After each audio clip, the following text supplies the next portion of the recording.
and then we're able to fly through with this software. That's fantastic. I have photographs that I've taken showing the fronts of these, but I've never seen this building. And I did notice some sand on the runway, so I wasn't sure if there hadn't been something that had landed there recently, or maybe the aircraft began landing right about here. Maybe that dust is just painted on for deception too. Mm-hmm. These are, some nefarious people that are running this place, and they might think of something like that. Yeah. Is this public information? I'm sort of, little brother watching big brother. You watch mundane things long enough and you figure stuff out.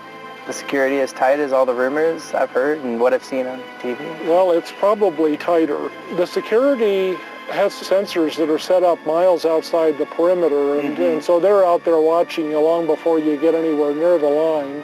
Whoa. I'm not going to disappear after this show, am I? Probably, but... In Denver, Chuck's mission is accomplished. He quickly hits the road again, determined to share his findings with the rest of his team. But while Chuck was getting his glimpse inside Area 51, the federal government was already striking back, as he's about to learn the hard way. I got a call from a friend of mine with the FBI who said, "What the hell are you doing up at Area 51? Something heavy was going to come down real soon. Something bad for Chuck."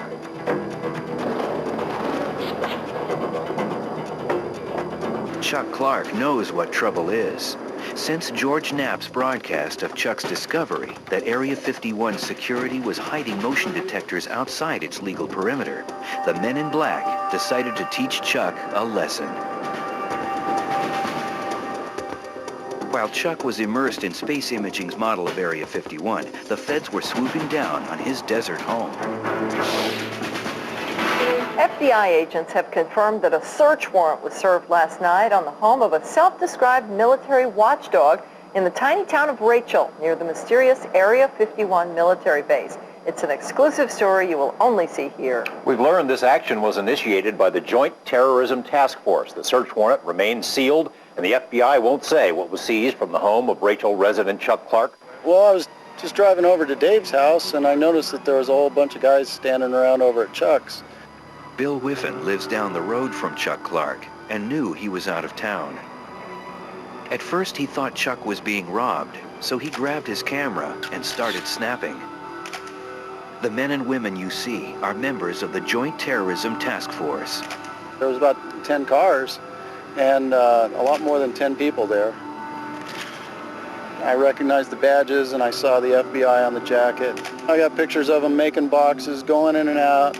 And I got one of the hard drives coming out.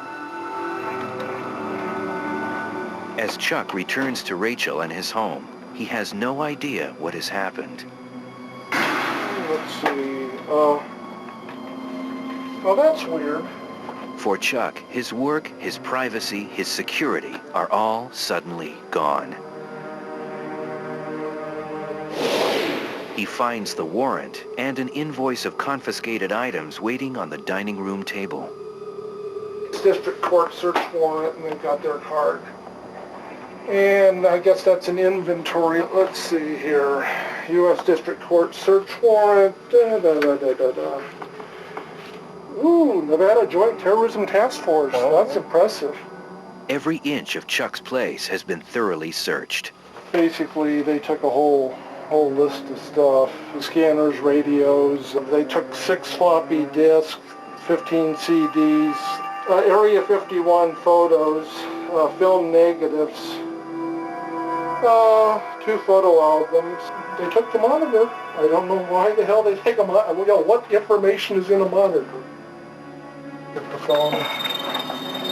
Word spreads quickly. Calls come from friends and neighbors. Hello? Oh, I understand some feds visited my place while I was gone. No, I haven't been disappeared yet. That'll be tonight. I'm doing things I know they don't want me to do, but I'm not doing anything illegal. I think they resent the fact that we were starting to publicize their sensors on public land.